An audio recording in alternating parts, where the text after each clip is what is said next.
개원해야 할 법정 시한 마지막 날이었던 것 같습니다.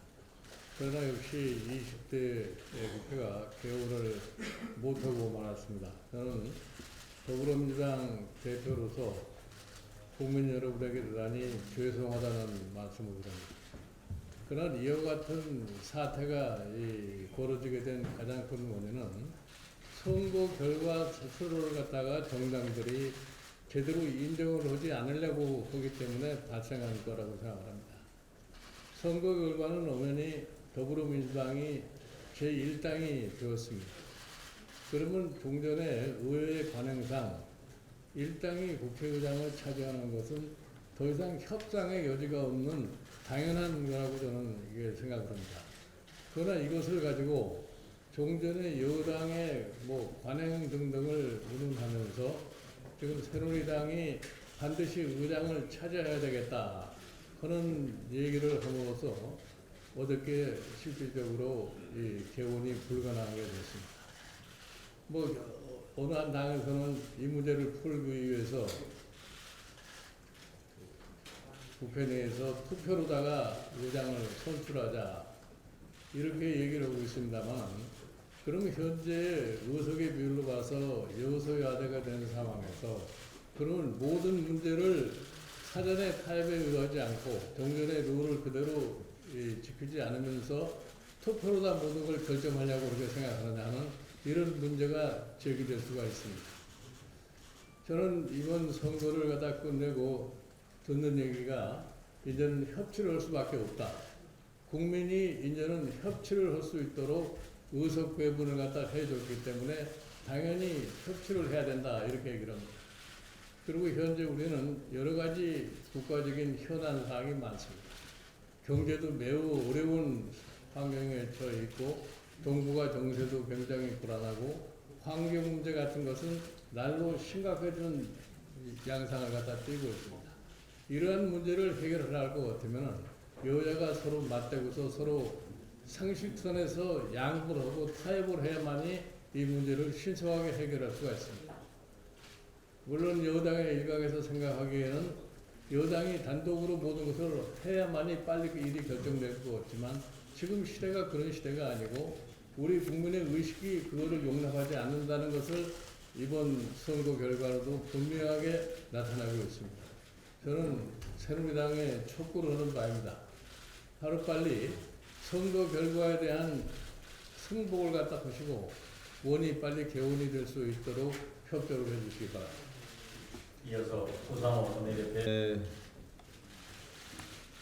원구성 협상을 하면서 느낀 겁니다만, 한쪽이 아무리 양보하고 절충하고 성의를 표시해도 다른 한쪽이 계속 진흙탕으로 다른 한쪽을 발목을 잡아 당기면 도리 없이 진흙탕 속으로 빠져가는구나 하는 그런 무력감을 느꼈습니다. 협상다운 협상을 한 번도 못 해봤습니다. 그냥 의장 달라는 건데, 대표님께서 말씀하셨습니다만 참 집권당이 참 무책임하다, 이런 것을 참 절감했습니다.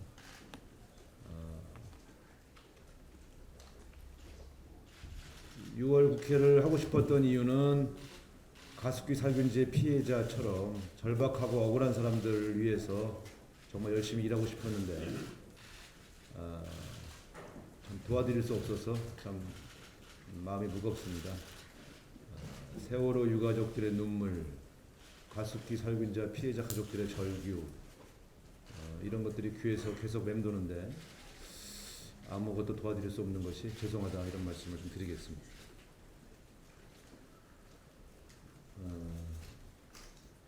다음 두 번째 말씀드리겠습니다.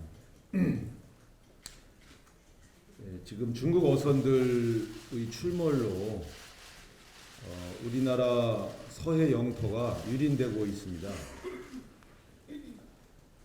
이 문제에 대한 대책을 해경에게만 요구하는 것은 좀 무리인 것 같습니다. 해경이 배가 매처가 안 되는데, 매처가 안 되는 배로 수백 척의 어선을 어떻게 단속할 수 있겠습니까?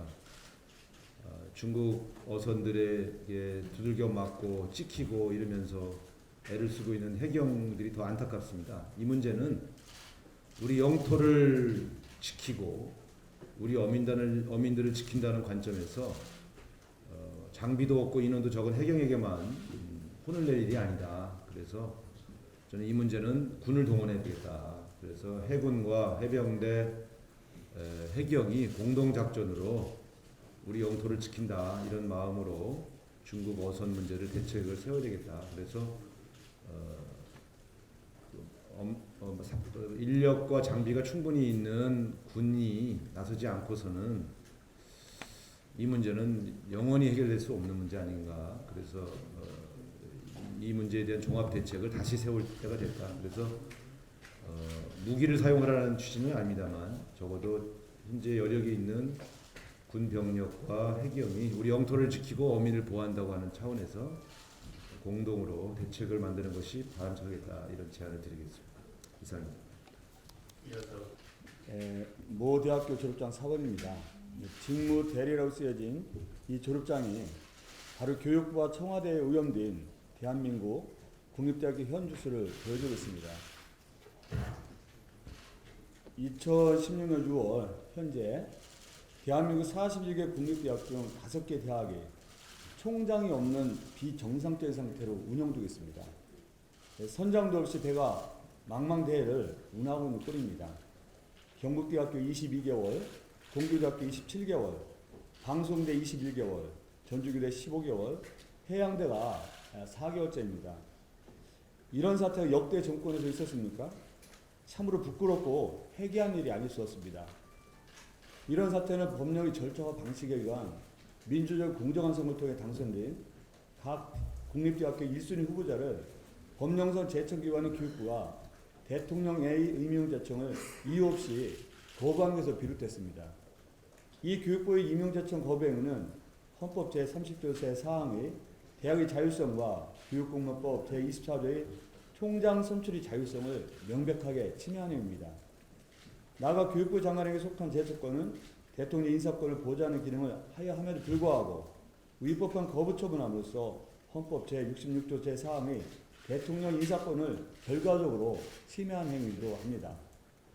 여기에 법원 또한 교육부의 묻지마시 국대 총장 임명제청 거부 행위를 행정절차법 23조 위반으로 판결했습니다. 문제는 이처럼 유례없는 위법 표현을 선습지 않는 것이 한국 최대의 경우에서 보듯 정권 입맛에 맞는 인사를 임명하기 위한 것으로 의심된다는 것입니다. 또한 어제 6월 7일자로 이어진 총장 임명은 정치권 개입 일부를 증폭시키고 있습니다.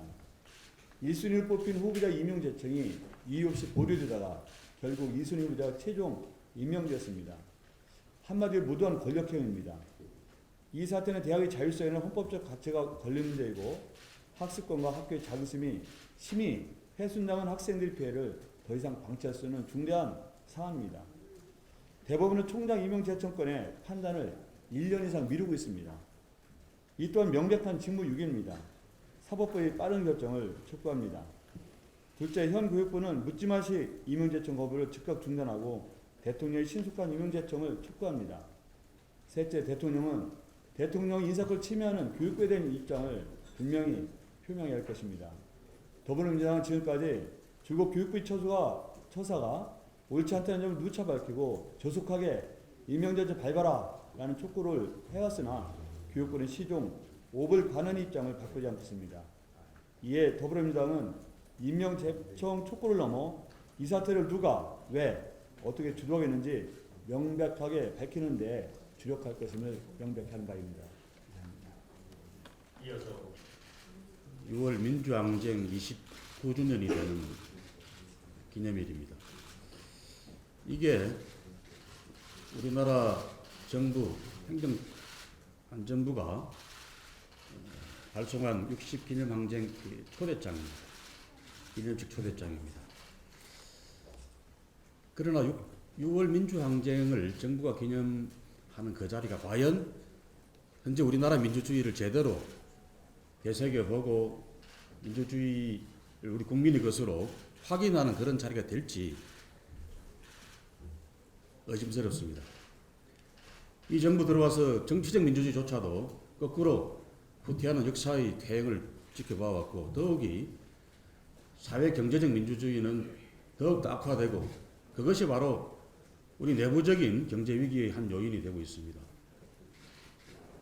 6월 민주항쟁을 맞이하면서 우리 모두가 우리나라의 민주주의가 어디까지 와 있는가, 또 앞으로 인생 위기에 직면한 대한민국의 이 경제 상황에서 진정한 민주주의를 확립시키기 위해서는 우리가 어떤 작업을 주력하고 국가적인 합의와 국민적 합의를 만들어 가야 될 것인지 되새기는 다짐하는 그런 60이 되었으면 좋겠습니다. 그런 측면에서 대원 협상이 지연이 되어서 20대 국회가 출발도 못하고 있는 이 상황이 지극히 개탄스럽습니다. 집권당이 아무 대책도 없이 정치불신, 국회불신을 조장하면서 이 개원을 마냥 지체시키고 있습니다. 저희 당은 어제 법정 개원일을 맞이해서 의원총회를 소집해서 국민의당이 제안했던 자유투표까지 수용을 했습니다. 그런데 집권당인 새누리당이 뭘 했습니까? 의원총회를 소집했습니까? 그러면서 모레 6월 10일 날 의원 워크숍을 통해서 입장을 다시 논의하겠다. 이렇게 마냥 미루고 있습니다. 지금 경제위기 상황에 직면해서 20대 국회는 그야말로 비상국회가 되어야 합니다. 국민들의 걱정과 불안을 덜어주는, 그리고 당면한 경제적 위기 상황 또 구조조정을 불가피해야 되는 조선해운뿐만 아니라 앞으로 다가올 그런 여러 가지 산업적 위기에 대해서 국회가 미리 합의를 모아내고 국가적인 대책을 마련해서 우리 국민들의 불안을 덜어주고 경제 위기를 최소한으로 막아내고 인생의 불안을 씻어내는 그런 작업을 착수해야 합니다. 그런데 왜 이렇게 집권당이 국회 개원을 지체시키는 작업에 앞장서고 있는지 모르겠습니다. 5월 한 달 동안 내내 새누리당이 제1당이 국회의장을 맡아야 된다는 것에서 큰 이의 제기를 안 했습니다. 그러다가 갑자기 자기들이 국회의장 맡아야 되겠다고 완강한 입장을 보이고 있습니다. 청와대가 그렇게 시킨 겁니까? 이런 식으로 우리나라 국회 국민들 손가락질 받게 만들어서 정부 여당에게도 좋은 일 아닙니다. 이제라도 집권당이면 집권당답게 책임 있는 자세로, 그리고 긴박한 그런 마음가짐으로 새누리당의 의견을 모아서 개원 협상에 적극 임해 주시기를 부탁하라고 국민의 이름으로 요구합니다. 이상입니다. 이어서 됐어요. 인사드리겠습니다. 정말 빨리 상임위원회를 해서 우리가 지금 현재 새누리당 9년 동안 많은 사회복지 안전망이 허술하고 뒤져 있습니다. 이런 것을 빨리 잡아야 되는데 상임위가 안 열리는 데서 굉장히 개탄스럽고 안타깝게 생각하고 있습니다. 우리 당에서는 경제민주화를 이루기 위해서 유능한 경제정당으로 태어나려고 하고 있습니다.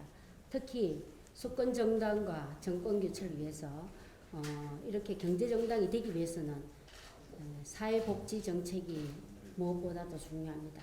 경제민주화의 기본은 복지정책이 얼마나 잘 됐느냐에 되어 있습니다. 이것을 대대적으로 손질하기 위해서는 우리 당에서 내는 우리의 안이 아니고 국민들의 의견을 수렴해서 그것을 먼저 경청하고 우리의 안을 함께 더불어 낼 수 있는 이러한 것이 굉장히 먼저 중요하다고 생각해서 먼저 시민단체에 대해서 저희들이 복지정책을 듣는 것을 제1호로 계획하고 있습니다. 오늘 오후 2시 제1간담회에서 하고 있습니다. 많은 의원 여러분과 시민단체 그리고 국민 여러분들께서 많은 관심을 가져주시면 고맙겠습니다. 이상입니다.